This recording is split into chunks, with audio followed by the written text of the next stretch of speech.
Makinemiz sıcak kenarları aracılığıyla istenirse 2, istenirse 3 kenarı kapatarak kesik kağıdı üretir.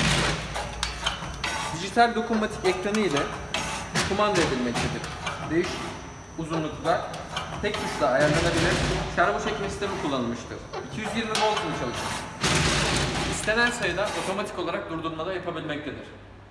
Her türlü pastane ürünü, kek, poğaça ve sandviç türevleri içerisine yerleştirilebilmektedir. Şurada üç tarafı, üç kenarı kapalı kese kağıdımızın içerisine uzun sandviçimizi yerleştiriyoruz. Şöyle üç kenarı kapalı kese kağıdı şeklinde.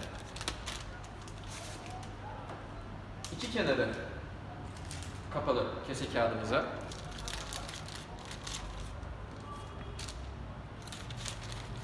yerleştiriyoruz bu şekilde.